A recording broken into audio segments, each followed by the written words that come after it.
ይህ የኢትዮ ጌዝ የሆሮስኮፕ ቻናል ነው።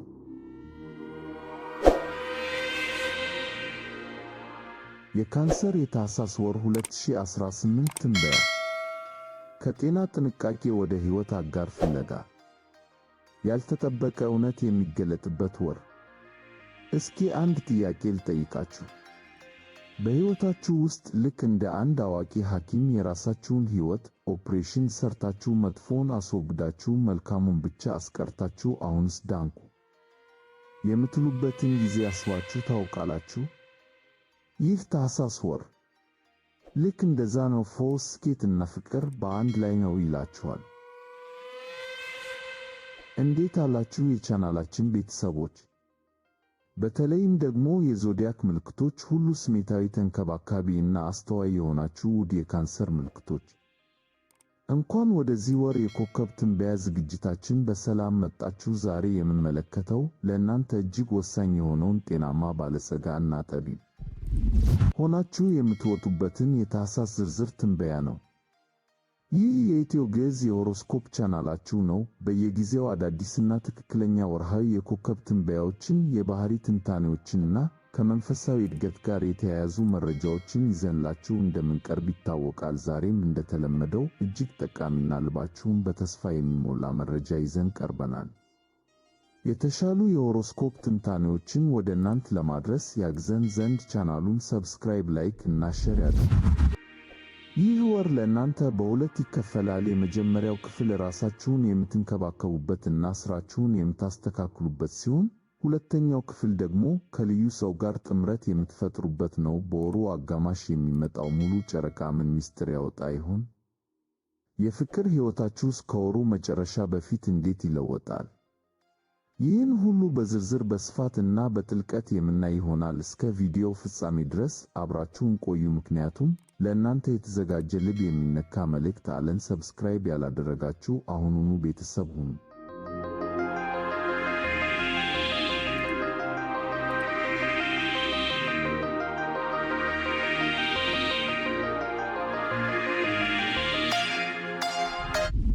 ካንሰር የታህሳስ 2018 አጠቃላይ ትንበያ፣ ጤና፣ ሥራና ሥርዓት።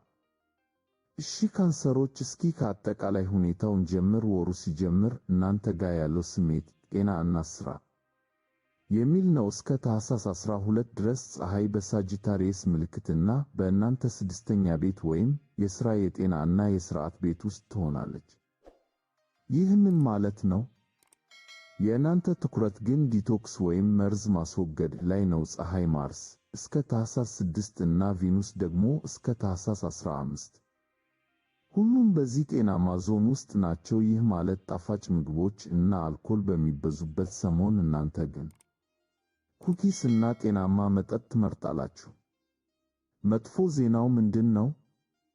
እንደ ካንሰር እናንተ ምቾት እና ጣፋጭ ነገር ትወዳላችሁ፣ ግን በዚህ ወር ከመጠን በላይ ከበላችሁ ወይም ከጠጣችሁ በቀጣዩ ቀን የሚሰማችሁ ድካም ስራችሁን ያበላሸዋል። ስለዚህ ሚዛናችሁን ጠብቁ። ከበላችሁ በኋላ በእግር ተራመዱ፣ ከመውጣታችሁ በፊት ጤናማ ምግብ ብሉ።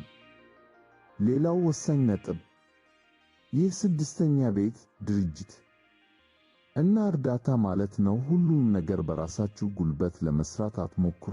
የሂሳብ ባለሙያ ቅጠሩ፣ ቤት የሚያጸዳ ሰው ይኑራችሁ፣ ወይም የቆየውን መደርደሪያ የሚሰራላችሁ ባለሙያ ጥሩ ሥራ ለሌላ ሰው መስጠት የዚህ ወር የስኬታችሁ ቁልፍ ነው። በተጨማሪም ታህሳስ 1 ላይ ኔፕቲዩን ከ5 ወራት በኋላ ወደፊት መጓዝ ትጀምራለች። ይህ የጉዞና የሥራ መስፋፋት ዕድልን ይዞ ይመጣል። ምናልባት የ2019 የሥራ እድገታችሁ ከጉዞ ጋር የተያያዘ ሊሆን ይችላል። ከወሩ አጋማሽ በኋላ ግን ጨዋታው ይቀየራል። ታህሳስ 6፣ ታህሳስ 12 እና ታህሳስ 15 ላይ ፕላኔቶቹ ወደ ካፕሪኮርን ሰባተኛው የአጋርነት ቤታችሁ ሲገቡ ከእኔ ወደ እኝ ትሸጋገራላችሁ። ትኩረታችሁ ከሥራ ወደ ግንኙነት ይዞራል። ትክክለኛውን ሰው ታገኛላችሁ። ትክክለኛውን ውል ትፈራረማላችሁ። የአዲስ ዓመት ዋዜማን ከአንድ ልዩ ሰው ጋር ማሳለፍ ትፈልጋላችሁ። ሙሉ ጨረቃ እና እዚያ። አሁን ደግሞ ስለዚያ ልዩ እና ስሜታዊ ቀን እናውራ። ህዳር 25 ላይ በጀሚኒ ምልክት የሚከሰተው ሙሉ ጨረቃ እናንተን ልቀቁት እያለ ነው። ይህ ሱፐርሙን 12ኛውን የመፈወስ የመሸጋገሪያ እና የርኅራኄ ቤታችሁን ያበራል። ራሳችሁን ጠይቁ። ከ2018 ዓመት ጋር አብሮ ማለፍ የሌለበት ነገር ምንድነው? ቂም፣ መጥፎ ልማድ ወይስ መርዛማ ግንኙነት? በሰማይ ላይ የሚባል ልዩ የፕላኔቶች ጥምረት ወይም ጁፒተር፣ ሜርኩሪ እና ሳተርን ስላለ ድፍረት ታገኛላችሁ። ይቅርታ ለመጠየቅ ወይም በቃኝ ለማለት አቅም ይኖራችኋል። ካንሰሮች የቲሹ ሳጥናችሁን አጠገብ አድርጉ። እንባ ሊተናነቃችሁ ይችላል፣ ችግር የለውም። ማልቀስ ፈውስ ነው። ማልቀስ መርዝ ያስወግዳል። ስሜታችሁን አትክዱ። ይህ ሙሉ ጨረቃ ድንገተኛ እውነትን ወይም ሚስጥርን ሊያወጣ ይችላል። የምታውቁት ሰው እውነተኛ ማንነት ሊገለጥ ይችላል። ውስጣዊ ድምፃችሁን አዳምጡ። የሚመራችሁ እሱ ነው። 12ኛው ቤት ሱስን እና ማምለጫን ስለሚወክል በዚህ ቀን አልኮል ወይም ሌላ ነገር በመጠቀም ስሜታችሁን ለማደንዘዝ አትሞክሩ። በንቃት እለፉት። ይህ የኢትዮ ግዕዝ የሆሮስኮፕ ቻናል ነው። የተሻሉ የሆሮስኮፕ ትንታኔዎችን ወደ እናንተ ለማድረስ ያግዘን ዘንድ ቻናሉን ሰብስክራይብ፣ ላይክ እና ሼር ያድርጉ።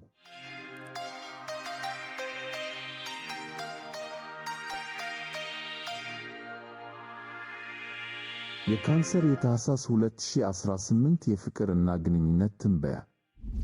ውድ ካንሰሮች፣ ወደ ፍቅር ሕይወታችሁ ስንመጣ የዚህ ወር ታሪክ ከመርዳት ወደ መብራት ይሸጋገራል። ምዕራፍ 1 እስከ ታህሳስ 6 ድረስ ቬኑስ እና ማርስ በስድስተኛው ቤታችሁ ውስጥ ናቸው። በዚህ ወቅት ለእናንተ ፍቅር ማለት መተጋገዝ ነው። የፍቅር ቋንቋችሁ የአገልግሎት ተግባራት ነው። ጥንዶች የቤት ሥራን ተከፋፍሎ መስራት፣ የጊዜ ሰሌዳን ማስተካከል እንደ ሮማንቲክ ይቆጠራል። ላላገባችሁ በዚህ ወቅት የሚስባችሁ ሰው ሳትናገሩት ፍላጎታችሁን የሚያውቅ እና የሚያግዛችሁ ረዳት መልአክ አይነት ነው። ምዕራፍ 2 ከታህሳስ 6 እና ታህሳስ 15 በኋላ ፕላኔቶቹ ወደ ሰባተኛው የአጋርነት ቤት ሲገቡ ፍቅራችሁ ፖሊሽድ ወይም የጠራ ይሆናል። አሁን ለመውጣት እና ለመታየት ዝግጁ ናችሁ። ጥንዶች እንደ አንድ ጠንካራ ቡድን ሆናችሁ በበዓል ዝግጅቶች ላይ መታየት ትፈልጋላችሁ። ላላገባችሁ በጓደኞች ወይም በድግስ በኩል አዲስ ሰው ልታገኙ ትችላላችሁ። በዚህ ወቅት ግን ከመዝናናት ባለፈ ይህ ሰው ለወደፊት ሕይወቴ ይጠቅማል ብላችሁ በቁም ነገር ታስባላችሁ። ግልጽ ውይይት ታደርጋላችሁ። ይህ የኢትዮ ግዕዝ የሆሮስኮፕ ቻናል ነው። የተሻሉ የሆሮስኮፕ ትንታኔዎችን ወደ እናንተ ለማድረስ ያግዘን ዘንድ ቻናሉን ሰብስክራይብ፣ ላይክ እና ሼር ያድርጉ።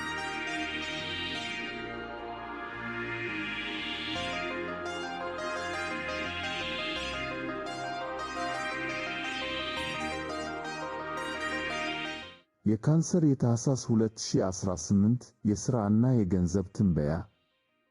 ከሥራ እና ከገንዘብ አንጻር የመጀመሪያዎቹን 3 ሳምንታት ወይም እስከ ታህሳስ 12 ቅልጥፍና ላይ ያተኩሩ። ሥርዓት ይኑራችሁ። ሁሉንም ነገር ብቻችሁን አትስሩ። ካልሆነ በጣም ወሳኝ የሆነውን የሰው የመገናኘት ጊዜ አሰልቺ ሥራዎችን በመሥራት ታባክኑታላችሁ።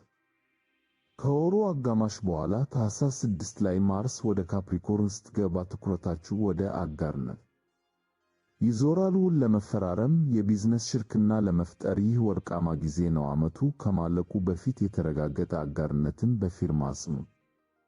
ለ2019 የሚሆን የቢዝነስ ፕሮፖዛል ወይም የሽያጭ ንግግር ለማዘጋጀት የእረፍት ጊዜያችሁን ተጠቀሙበት። ማርስ እስከ ጥር ወር አጋማሽ ድረስ በዚህ ቤት ስለምትቆይ አሁን የምትጀምሩት ትብብር ለቀጣዩ ዓመት ጠንካራ መሠረት ይሆናል። ይህ የኢትዮ ግዕዝ የሆሮስኮፕ ቻናል ነው። የተሻሉ የሆሮስኮፕ ትንታኔዎችን ወደ እናንተ ለማድረስ ያግዘን ዘንድ ቻናሉን ሰብስክራይብ፣ ላይክ እና ሼር ያድርጉ።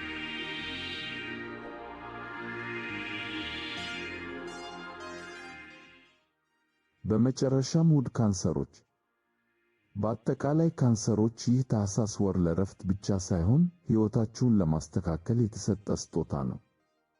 በመጀመሪያው አጋማሽ ሰውነታችሁን አዳምጡ፣ ሥራችሁን አደራጁ።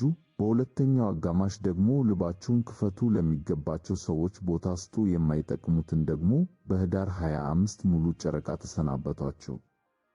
ታህሳስን ስትቀበሉ ጤናችሁ ተጠብቆ ኪሳችሁ ሞልቶ እና ካጠገባችሁ ትክክለኛው ሰው ተቀምጦ ይሆናል።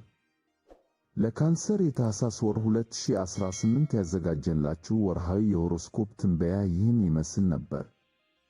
ቪዲዮውን ስለተከታተላችሁ ከልብ እናመሰግናለን። ይህ ትንበያ ከስሜታችሁ ጋር እንደተገናኘ ተስፋ እናደርጋለን። እናንተስ ለዚህ ወር የጤና ወይም የፍቅር ዕቅድ አላችሁ?